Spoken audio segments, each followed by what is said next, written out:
What's up? I'm Tyler. And I'm Dakota. And this is the Bourbon and Business Podcast, where we interview successful businessmen and women to let you in on why success doesn't have a single formula to follow. We also have a little bourbon tasting along the way, because why not? Why not? So guys, please enjoy this episode and let us know your thoughts at Bourbon and Business Podcast on Instagram.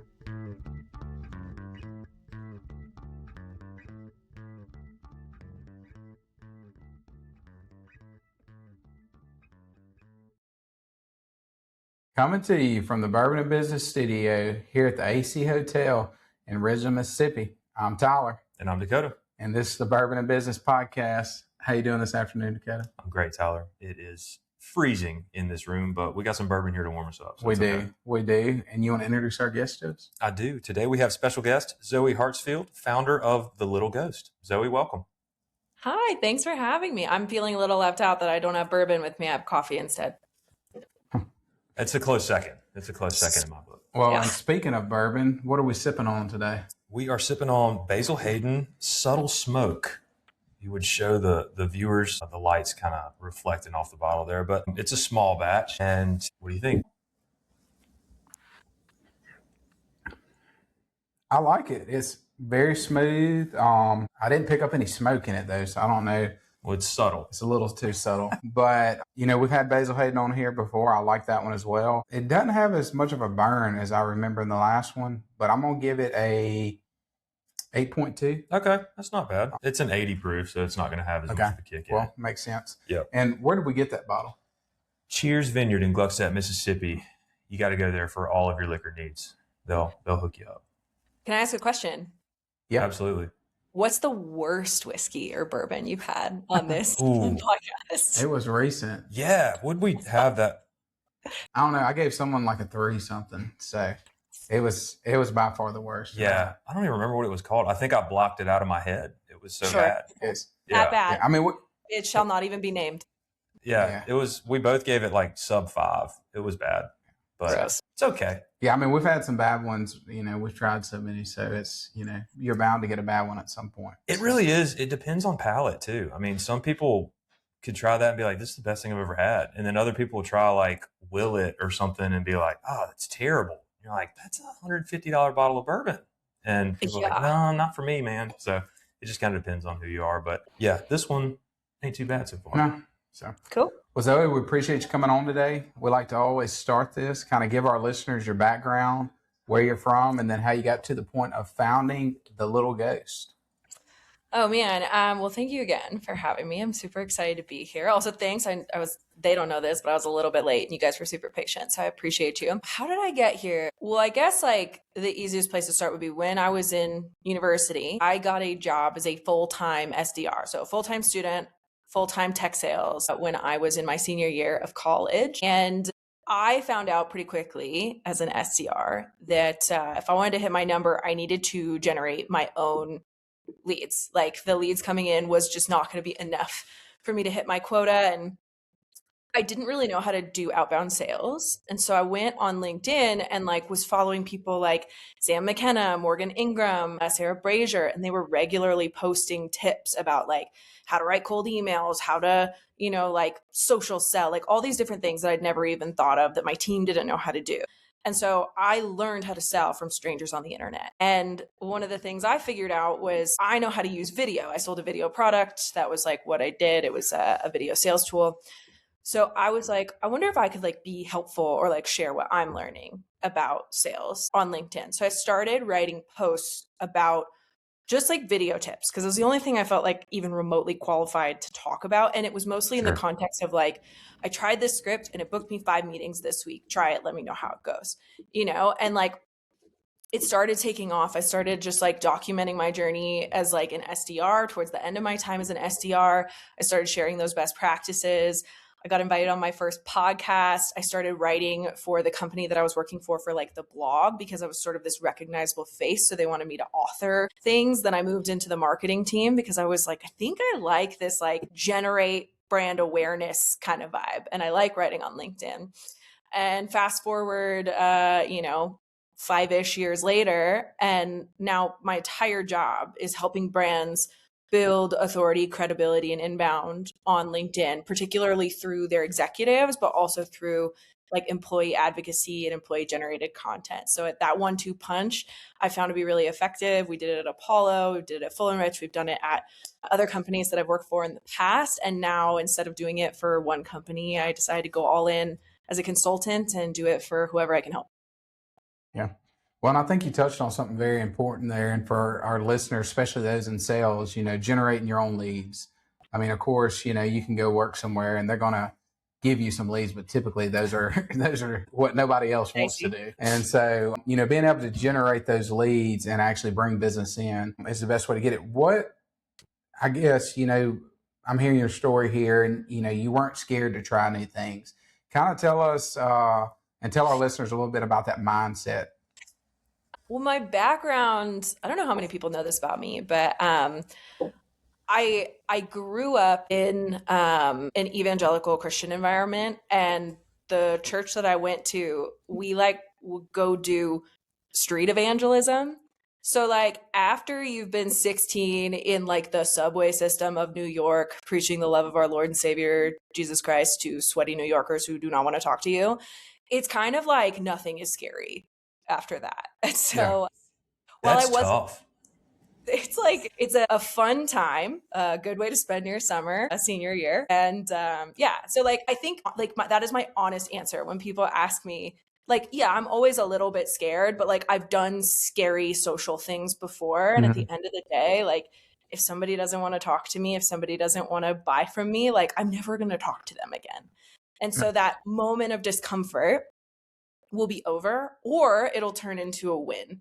And so I think it was just like I decided the things that I wanted were on the other side of that discomfort, and I was just going to try it. And then luckily for me, I saw some pretty early success. I think had I like flopped a ton early on, I don't know that I would have had the discipline to like keep doing it because I didn't know if it would work. I think I was fortunate in that it worked early. And then I was like, okay, now I'm like addicted to this success.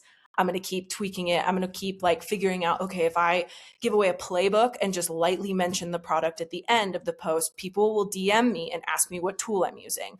Or if I show an example of something and tell people, oh, try it with whatever tool you have, they're going to comment, well, I don't have a tool. Like, what do you recommend? And so I think like I started to just pay attention and kind of make incremental improvements. And that's kind of addicting. Like in anything, seeing yourself get better at something is really exciting. Yeah. Well, I think that's another good thing you touched on too for listeners to hear, that, at a young age, it is very important. I'm in sales as well. And I look back on, my childhood, and it was actually through our church. We would go sell like hymns and stuff like that, like fundraisers. And my parents were like, hey, we're not doing this for you. So I would, walk around the streets of the town there, knocking on doors, selling hams for the fundraiser. And it's like, you get that ability to talk to people and say, hey, this is what we have. And it really does, into your adulthood, it does help in having those interactions. So yeah, it's crazy. I think like between that, and then I was in like student government in high school. So I'd like have to like get up in front of the student body and like give a speech or like whatever like that. So I think any of those experiences, sales is one of those really unique careers where there are so many transferable skills. Like I know people always say like athletes make the best sellers, and they do make excellent sellers, but so do like waiters, and so do people who worked in the hospitality industry. So do teachers. Like there's so many transferable skills if you are willing to lean into the discomfort of what you have to learn. I think like all roads kind of lead to sales if you want them to. It's like the greatest career in the world, in my opinion. I'm now in marketing. Sure. I've gone to the dark side, but I have a deep love for sales. I'm a seller at heart. I love that. Well, we need some more salespeople in marketing to make those two connect, because they just don't a lot of the times. Like the lead gen thing, right? It makes me a better marketer. I think like I'm really grateful that my background is in sales because I think it makes me a better marketer. And I know some sellers who started in marketing who are excellent sellers, and they credit their marketing experience. So like, I think that you really go hand in hand, and that's why those teams tend to fall under the same like revenue org. But it is so funny. Like I remember being a seller and being like, the marketing team isn't giving me leads. And now like as a marketer, I'm like, the leads I'm giving you, you're not converting. Like, so it's just the endless cycle. Okay. Well, tell us a little bit about what it was like founding the Little Ghost. That's like an interesting journey, but also I feel like it's not that unique of a story. Like, I started ghostwriting for people on the side while I still had a full-time job because somebody asked me, like, so, like an internal executive needed some LinkedIn posts, and my CMO was like, Zoe, could you write some posts for her? I was like, yeah, like I could try and do that. And so I did it. It would, like, nobody paid me for that. I just like did it, and I figured out how to do it. I figured out how to write in somebody else's voice. I figured out, like, I know the frameworks that work. I'm going to listen to you talk. Okay, you wouldn't say this like that. You would say it like this. But I think if I put it in this like format, it's going to do well. And that did really well for her. And then I had reached out to somebody who I was like, hey, I think you should be posting more on LinkedIn. Can I ghostwrite a couple posts for you for free? And they were like, yeah, sure. So like I did that. And then I had a second person who, like, I had like evidence I'd done it for. And after I did it for 2 people for free, I was like, is this something you'd pay for? And the second person was like, yeah, I'll pay you like $50 a post. And I was like, okay, cool. So I wrote for them for $50 a post, which if you hear people hearing that now, my clients hearing that now would be like, what? You only charge that much? But yeah, so like, I think like the way that if I were to go back, I would do it all over just like that again. Like, do it on the side, do a couple for free to like get the reps in and have like a portfolio. And then people started reaching out to me about it. And so I always had like 1 or 2 people I was writing for on the side, probably for the last like 3, maybe even 4 years. And what happened is I also am like a content creator. I became more of like a content creator in the last like 2.5 years. I started making some like money from that. And in the last year, I started making like real money from that on LinkedIn. What does that mean for our older viewers out there who might not understand what a content creator is? It's like I'm a LinkedIn influencer. So like brands will pay me money to sponsor one of my posts. So like I make a lot of content, and 99% of it is like giving stuff away for free, teaching people something, trying to like be helpful, give value to the community. And then once or twice a month, maybe 3 times a month, a brand will be like, can I, rent a slot in your LinkedIn where you shout out my brand and we'll pay you. And so they exchange basically renting my audience, and that's sort of the exchange of value there. And so the deal for me is like, it has to be a product I either use or like try and use and like it. It has to be something that I think my audience would benefit from. So like I've had products, like people come to me and be like, this is a cool product. And I might even think it's a cool product, but I'm like, I pretty much talk to sellers and marketers. Nobody's going to find this valuable. Like my audience isn't going to benefit from this. So I'll decline. Right. Or maybe it's like a really big paycheck, but their product sucks. And I'm like, yeah, I can't be shilling this garbage to everybody. So like, it's kind of different there, but my platform is LinkedIn. And so I make content on LinkedIn, and I made about the same amount as my salary doing content creation just on the side. And also I had this like ghostwriting thing. And I was like, I realized that if I quit my W-2 and actually took that 50 hours a week I was spending on my day job and put it towards content and put it towards ghostwriting and social selling training, I was like, I think I can like X what I'm making at this day job. And so what happened was like, there was this day in December and I woke up and I was like, why do I still work for somebody else? And then I decided that morning, and in my one-on-one with my boss, I was like, hey, so I think I am going to quit. And he was supportive and encouraging, and I wrapped up the year, and starting Jan 1, it was like all in on the Little Ghost. Well, congrats on that. We do hear from a lot of our listeners too. They ask about, how to get over the fear of posting on social media and like kind of putting your information out there. I mean, what was that like for you in the beginning stages? And then of course, now you've been doing it for a while. I'm sure it's, like riding a bike at this point.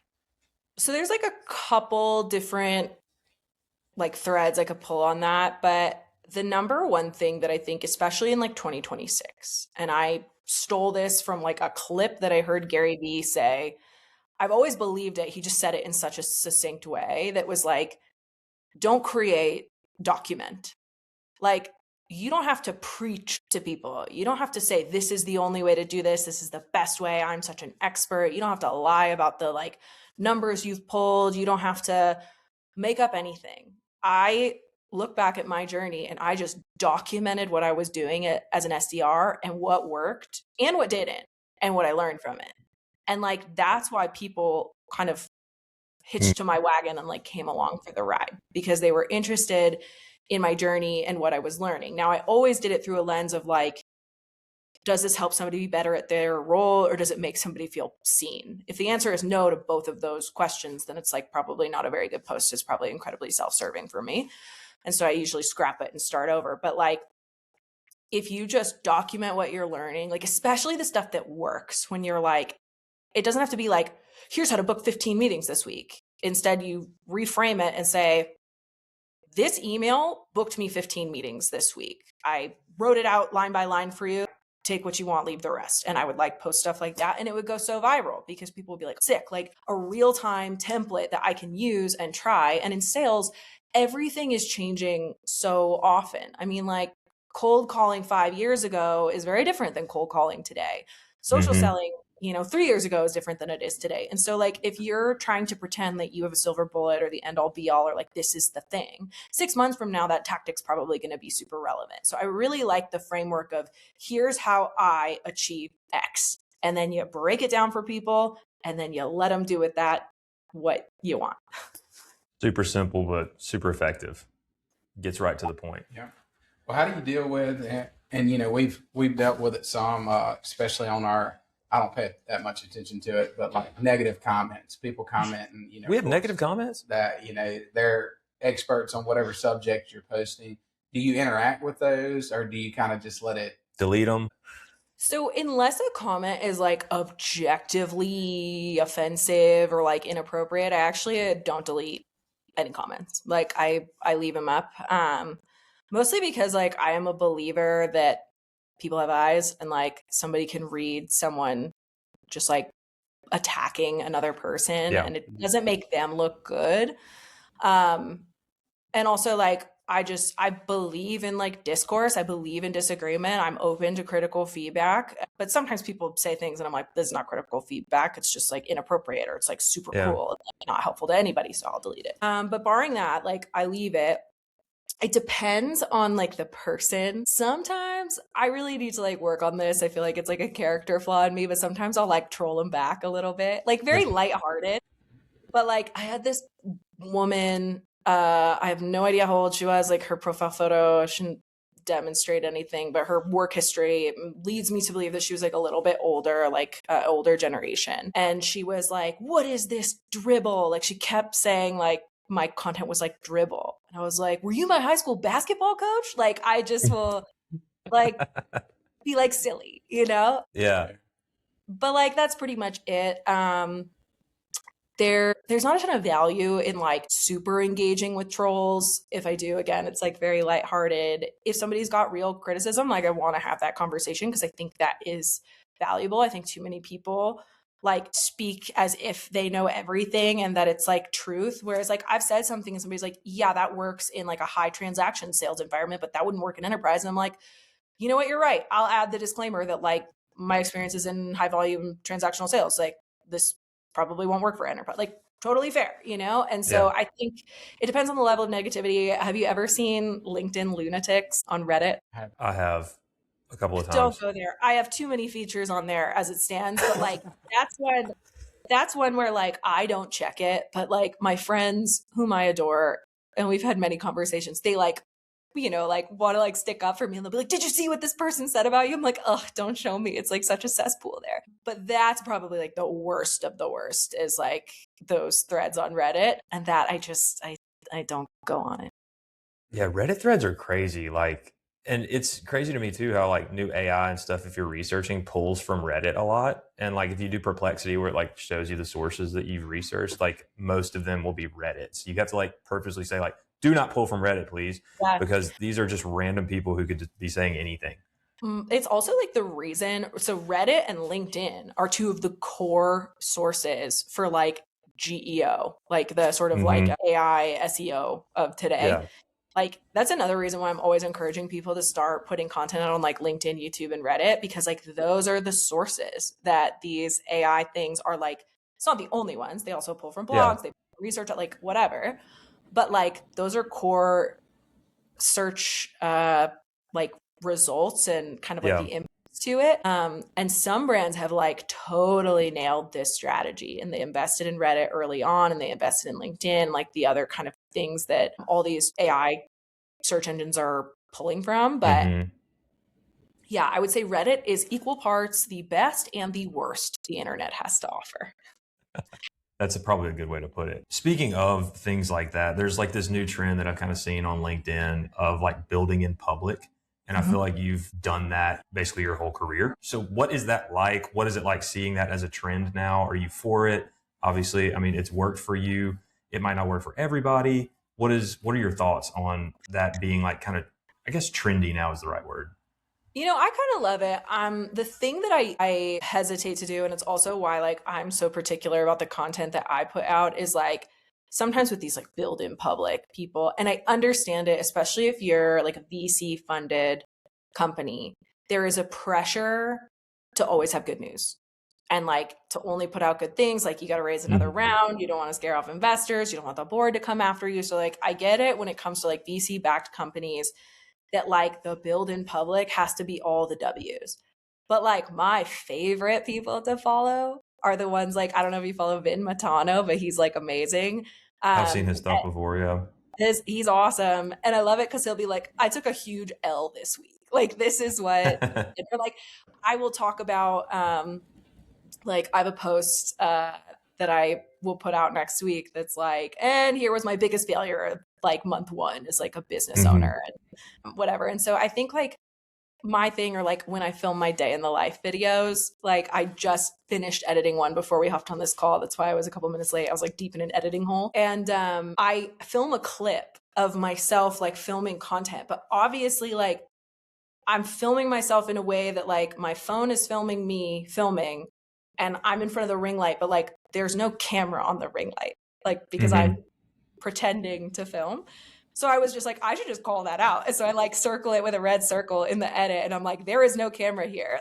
Just like, I look like an idiot. And I find that stuff, that's like partially my style, but I'm just like, if I'm going to show everybody what it's like to do this, then I'm going to give you the real, not the sizzle reel. Right.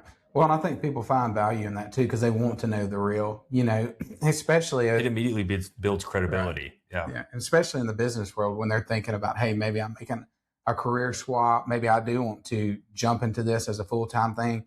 You know, you want to know, hey, the good and the bad, like what is the bad that I need to look for in it. And I think that's mainly what scares people because of the unknown there. Yeah. Yeah. I think like knowing what to expect makes a difference. When I was in Dubai speaking at a conference a couple of weeks ago, and when I got off stage, a girl was like, I'm trying to get into like this consulting thing. Like, how do I get my first client when I don't have experience? And I was like, you're not going to like this answer, but I'm going to tell you to do a little bit of work for free, just for like a month. Like find 3 people, offer to do it for free. Now you have a portfolio, then go ask them for money. 2 of them might say no. 1 of them will probably say yes. Now you have like a clientele and 3 people that you've done this for in a portfolio, and like go find more clients. But she was like, really? She's like, how long do I have to work for free? I was like, not that long. But like the answers to the real way that I did it, it would be so nice if I was like, I snapped my fingers and I built 6 figures of income and I quit my job and I started this company. It's like, no, I did stuff on the side for like 2 or 3 years. And then I was like, all right, I think I've got enough runway that I can do this. And if I fall miserably on my face, I'm not going to lose my house. And so like it's not that sexy. It's like very honest and it's like a little bit scary, but it's also very fun. And so I like to show that side of it too. But yeah, I think if you aren't honest with people, 2 things happen. 1, they think it's so easy. They try it and they're like, what the hell? This is way too hard. Or 2, they think like I could never do, like that's like what they have is impossible. Like I could never do that. It feels unattainable. Whereas like when I peel back the curtain, I'm like, no, here's all the dumb stuff I had to do to get here. And here's what I would recommend. And this is the stuff that I would skip. It's like, my hope is that I can help people coming up behind me do it in half the time that I did. Well, you talked about one thing and you touched on AI.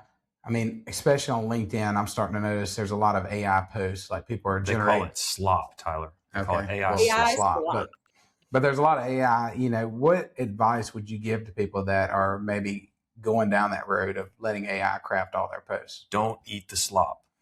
Yeah, I mean, like, I actually kind of have like a weird take on this. Like, I kind of love all the AI slop because it makes it easier to stand out as a creative. Like, like AI can't write like me. And I know that because I've tried to get it to write like me and it can't. So I'm like, okay, well, like my job's safe for right now. I think the thing about AI, at least for now, is like it doesn't have taste.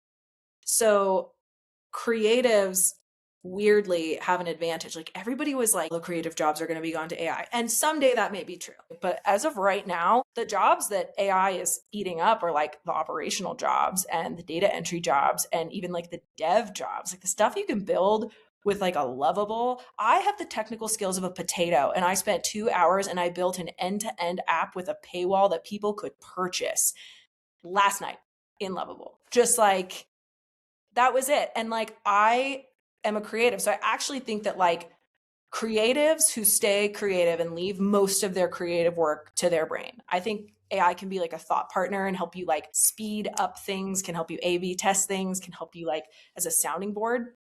But I think if you leave the creative stuff to your brain and the operational ticky-tacky administrative stuff that you can like automate an AI away, I think like I would bet on a creative who's using AI for operations and dev over a dev who's using AI for creative.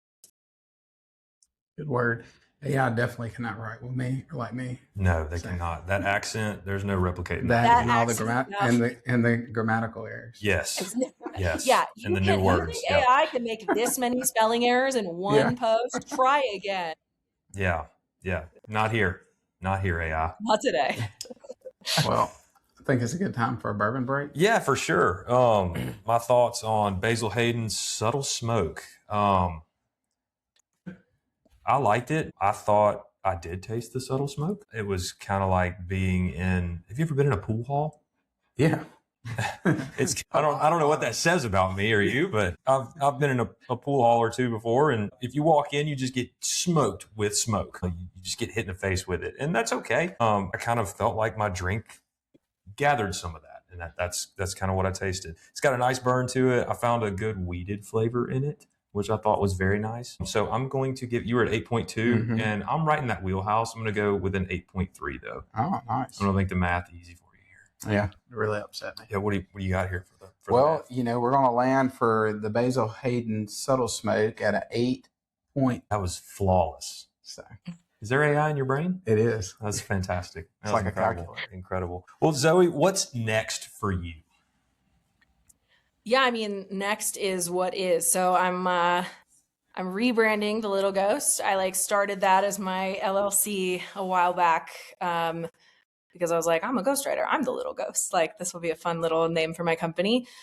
But I'm working on a new website, new logo, all that stuff. I've got like a fun little like full-blown launch thing planned, hopefully in the next like 3 to 4 weeks. Just like officially launching, taking on new clients, and also just like kind of evangelizing the whole like executive and employee brands on LinkedIn is like the new brand in 2026. So just hoping to be a beacon for that.